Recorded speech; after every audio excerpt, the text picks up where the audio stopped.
agora, só esperar. Aqui nós vamos ver os exemplos sobre a ordem dos quantificadores. Então vai ficar mais claro com mais exemplos, né? Então, por exemplo, considere o universo dos naturais, começando pelo zero. Esses naturais. Vamos analisar o significado de algumas formas. Então, aqui, ó, em vermelho, sempre tem um asterisco vermelho, porque está começando um exemplo novo. 4, essa fórmula significa que para todos os valores de x, existe um y maior que zero. Então, um y maior que x. Então, vamos só voltar aqui. Ó. Nós estamos agora considerando somente os naturais. Isso é importantíssimo, porque você pode ter uma mesma fórmula que seja verdadeira se o seu universo for os naturais e falsa se for os inteiros, ou vice-versa. Eu acho que até vai aparecer isso que eu falei. Então, primeiro, assim, fixa, naturais começando pelo zero, tá? Para todos os naturais, você sempre vai ter um y que é maior do que ele. E o Pedro vai concordar com isso, porque ele acabou de falar sobre o axioma de Peano.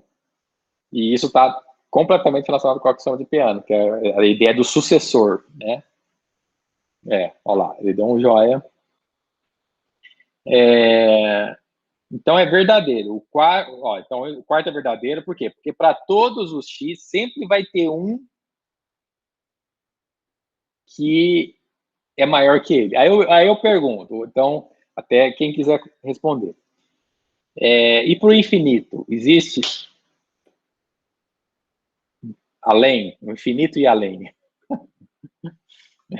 Existe. Bem fã de Toy Story. Existe. Porque se não existisse, não seria verdade.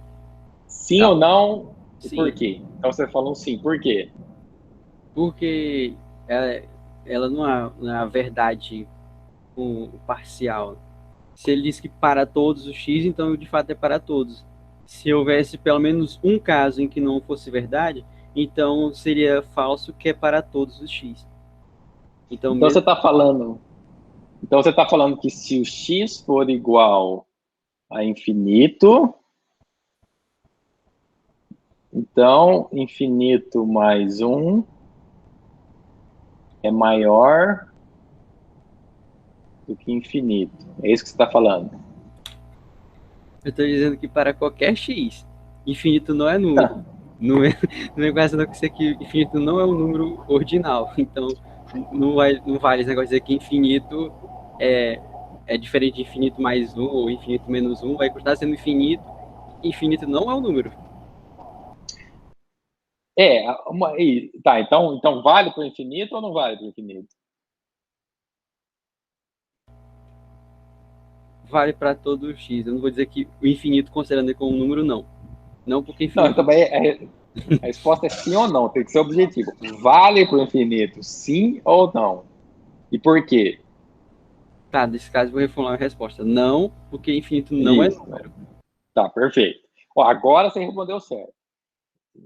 Não vale para o infinito, porque... Agora, mas se infinito não é um número, ele é o quê, então?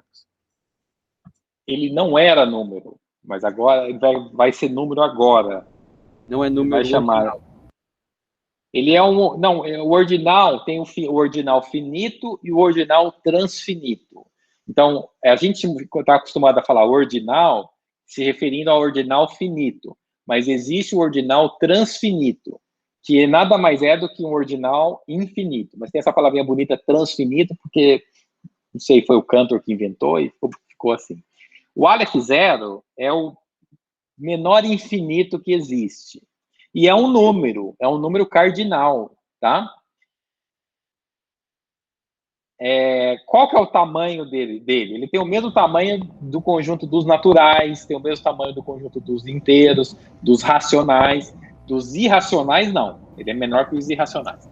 Ocorre que a aritmética do Aleph zero, se você somar Aleph zero com 1, o que dá? Aleph 1? Não. Aleph 1 só depois de mais outro giro aí em cima dos naturais. Vai dar Aleph zero. Não, tudo bem. Então eu vou apelar agora. Eu vou somar Aleph zero com Aleph zero. Quanto que vai dar? 2 Aleph zero? Vai dar Aleph 1. Aleph 1. Não, vai continuar dando Aleph zero. Se você somar Aleph zero com Aleph zero,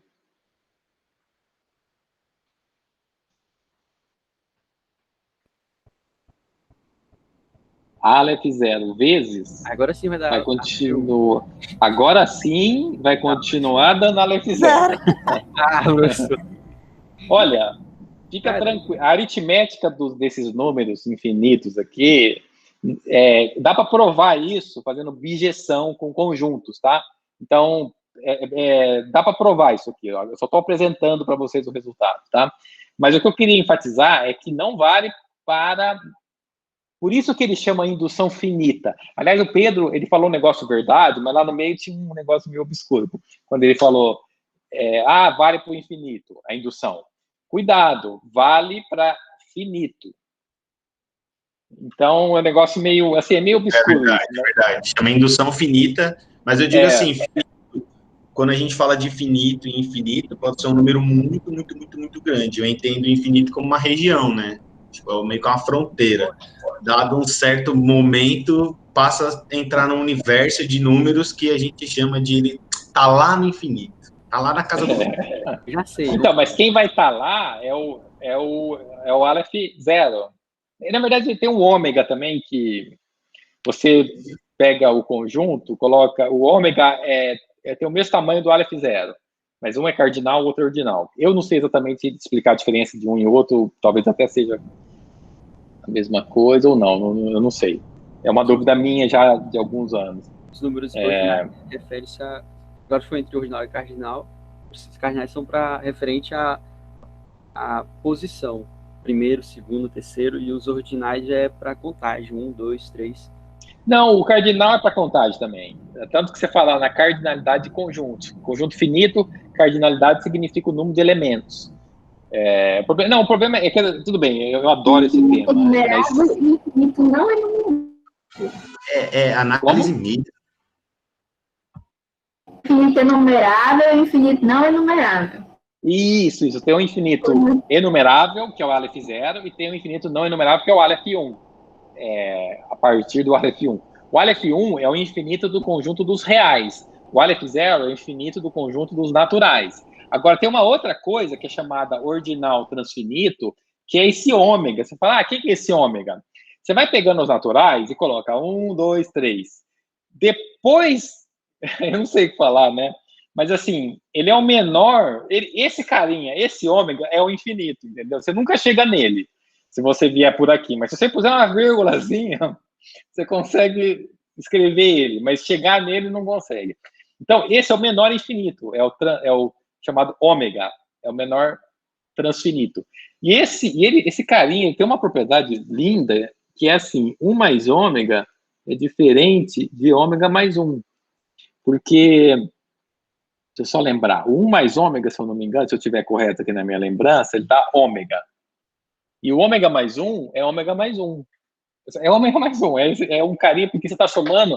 Quando você soma 1 no ômega, é como se você estivesse somando uma unidade de infinito num infinito. Aí você tem... Só que note que esse ômega mais 1 é diferente do Aleph 0 mais 1, que dá Aleph 0. Talvez seja aqui a diferença que eu falei. Porque ômega mais 1 não é ômega. Agora, Aleph 0 mais 1 é Aleph 0. Então, eu acho que está aí a diferença, então, dos dois. Mas esse aqui, ele tem uma aritmética maravilhosa. Eu tenho um artigo chamado Aritmética dos Transfinitos. É maravilhoso o que acontece aqui. Dá até para você dividir por... Você tem noção? Dá até para você dividir por zero. Nós provamos no artigo que existe divisão por zero. E assim nós respondemos a relatividade restrita. Quando chegar na velocidade da luz, vamos ter que mudar de aritmética da convencional para transfinita. Interessante essa relação que você fez aí. Porque o tempo para. No referencial da velocidade da luz, o tempo para. Tem até disse que o fóton não envelhece, porque não existe tempo no referencial da luz. O tempo para. Professor, quer ver a questão mais doida? O tempo para, o seu comprimento, ele zera, e você não desaparece, porque não se aniquila, não vai aniquilar matéria e energia, porque não tem como destruir energia. Aí que tá a loucura. Aonde vai parar? É esse que é o negócio que eu ficava pensando. Eu fiquei assim, meu Deus. No caso, aonde vai parar, onde você vai parar, é porque o objeto massivo não vai alcançar a velocidade da luz, porque a massa é um limitante, a não ser que o seu corpo se transforme em luz, entendeu?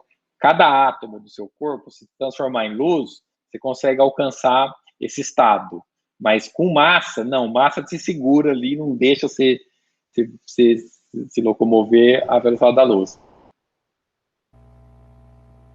Mas eu acho que tem coisa aí no referencial da luz, tem muita coisa aí.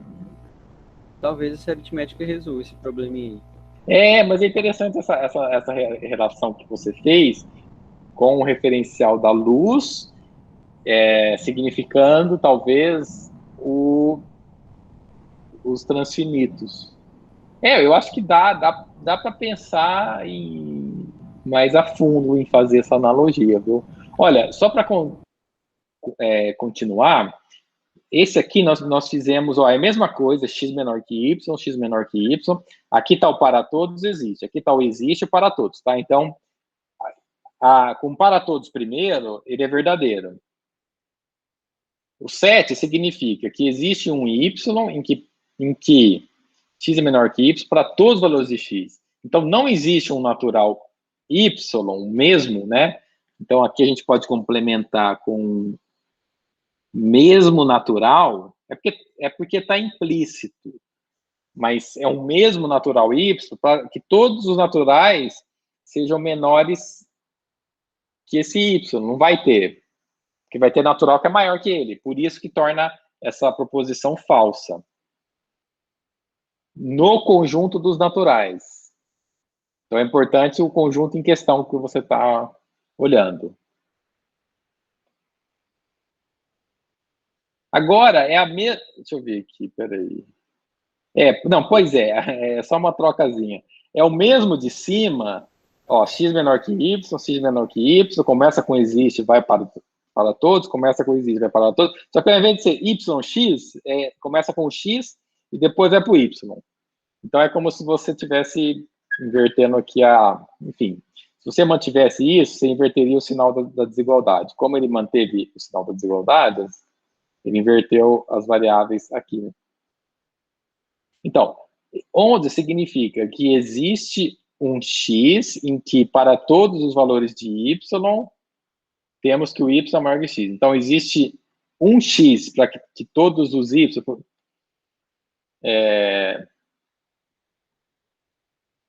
Pois é o seguinte, existe um x tal que para todos os y nós temos isso. Existe lembra que é o natural, vou até escrever aqui, para a gente lembrar que nós não estamos nos inteiros. Toda essa nossa discussão, ela está sendo feita nos naturais aqui, porque senão muda tudo. O que era verdadeiro pode ser falso e vice-versa. Existe um x natural, que para todos os y, que todos os y são maiores que ele? Não. Então, mesmo se o x for zero, ele vai ser falso, porque todos os outros números, exceto depois do zero, todos são maiores que ele. Mas ele não é maior que ele. Então, mesmo que começasse os naturais no 1, ia ter o mesmo problema. O 1 seria menor que todos os outros maiores que 1, mas o 1 não seria maior que ele mesmo, porque 1 é igual a ele. Então, ainda assim é falsa. Vai perguntando se tiver dúvida. Pode explicar novamente, professor? Eu não consegui pegar. Explico sim. Nós estamos nos naturais, começando pelo 0, 1, 2, 3. Ele está dizendo que existe um x, então tem que fixar. Vamos fixar um x. Então vamos fixar o 0 aqui, só para estar mais fácil de pensar. Que todos os valores desse conjunto, que agora estamos chamando de y, vamos supor que esse aqui seja o x. Então, e esses outros aqui sejam o y. Então, existe um x, pelo menos um, que todos os y são maiores que ele. O zero parece satisfazer isso, porque todos os y que estão aqui seriam maiores que o x. Só que o problema é que, na verdade, esse para todos os y aqui, ó, esse para todos os y, ele é para todos, incluindo todos, incluindo o zero. E o zero não é maior que ele mesmo. Então, é falso. Porque se você precisaria de um y maior que o x. Se fixou o x0, todos esses que estão à direita são maiores que ele, mas ele próprio não é maior que ele, então é falso. Entendi, obrigada. De nada.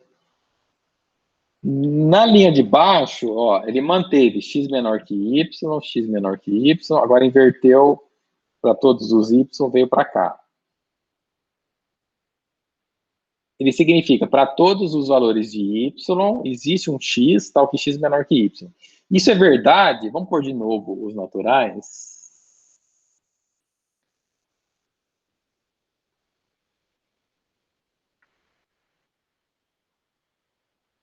Só que agora vai mudar aqui a ponto.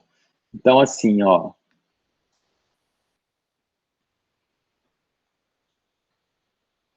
Ó, é falso somente nesse ponto aqui. Suponha que o y seja zero.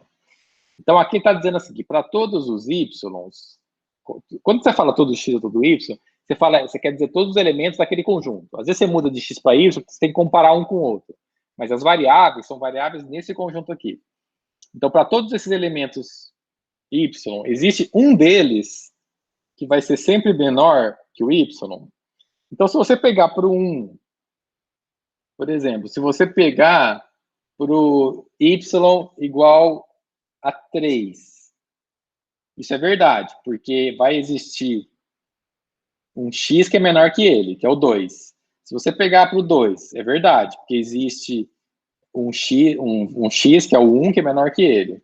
Se você pegar o y igual a 1, existe um outro número que vai ser o x igual a 0 que é menor que ele. Só que quando você chega no limite aqui, já não vai ter um número que é menor que ele. Então isso se torna falso. Se o conjunto, note que se o conjunto fosse os inteiros, seria verdadeiro, porque aí os inteiros você vai menos 1, menos 2, menos 3, menos 4, até o menos infinito. Mas para os naturais, isso é falso. No livro, isso aqui é parte, eu não sei se é parte de exercício ou teoria, porque eu misturo os dois aqui nas notas. Mas me parece que isso é parte da teoria. Daí ele pede a mesma coisa como exercício, se fosse o conjunto dos inteiros aqui. Então, dá para você entender que aqui no natural é falso, mas lá seria verdadeiro. Alguma dúvida? Todas. Essa parte que a Galbineia tinha entendido, ela pediu para você repetir, ela tinha entendido. Eu pensei que eu tinha entendido, depois cheguei à conclusão de que não entendi. Entendi. E você sabe falar o que você não entendeu, assim? Só para... Eu não entendi nada. Fala, Marcos. Não, volta lá que eu volto... Peraí. Ou nós já estamos lá? Já estamos aqui no 15. Não, onde foi esse que a Carelli... Oh, meu Deus, a Carelli tá falando mal de mim. Não foi esse que a Gabriela estava falando, não. Um pouquinho mais acima. Isso, bem.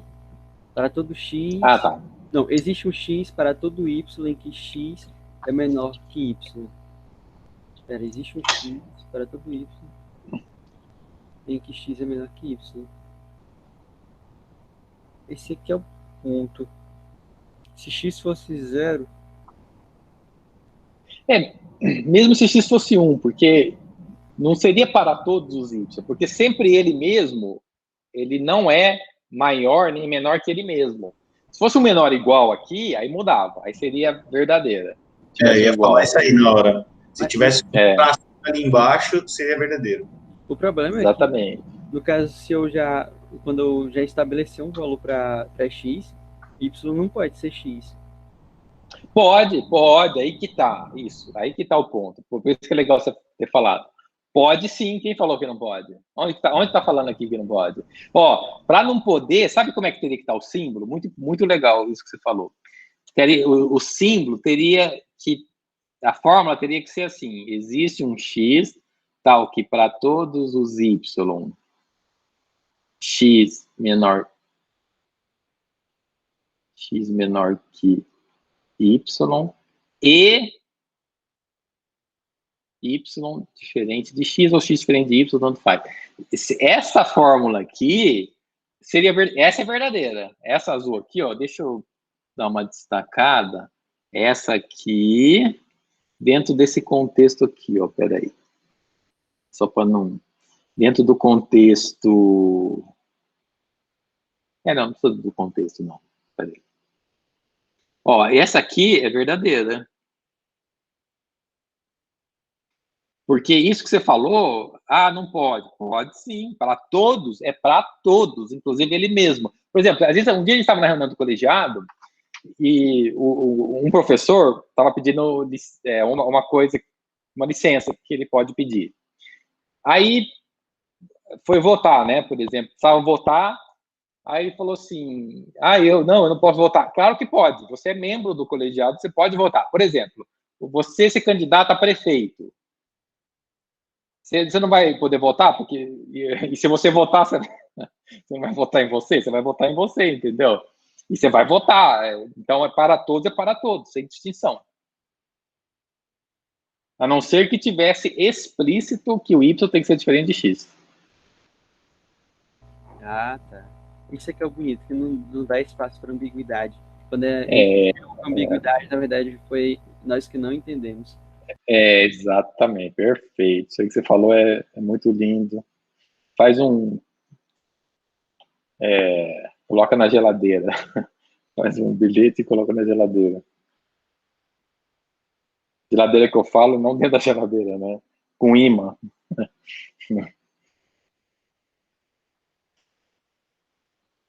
KKK. Uma empresa aí uma vez inventou uma geladeira que você rabiscava nela, tipo com pincel atômico. Alguém lembra? Pedro vai lembrar. Mas, isso, eu já ia falar isso, o Pedro deve lembrar, porque é da minha época, entendeu? Não, olha só, eu olhei, eu já tinha geladeira, não ia comprar. Falei, cara, que genial, porque todo mundo vai bombar isso aí. Não pegou, o negócio não foi para frente. Olha, eu arrisco dizer que o pincel de quadro branco rabisca qualquer geladeira hoje em dia. Mas apaga? Apaga, porque o pincel de quadro branco, o lance está na tinta dele, né? Não pode ser o pincel permanente, né? Que nem aquele cara que pega o pincel permanente e vai lá no quadro branco. Isso é um clássico. Nossa. Juliana tem que passar o pincel no quadro. Já escrevi no quadro todinho na faculdade, quadro grande. Aí, quando eu fui descobrir, era permanente. Eu tive que passar o pincel que apaga em cima de todas as letras. Uma por uma, escrever tudo de novo. Você fez o quê? Você escreveu em branco, com pincel permanente branco? Não, no quadro branco, eu escrevi em pincel permanente. Só que aí, quando a gente escreve com aquele que apaga por cima, apaga, né? Aí eu escrevi o quadro todo de pincel permanente e tive que escrever tudo de novo.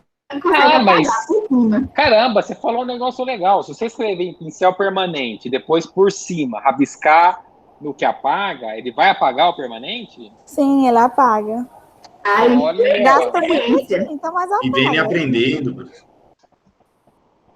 Que legal. Então não é tão permanente assim.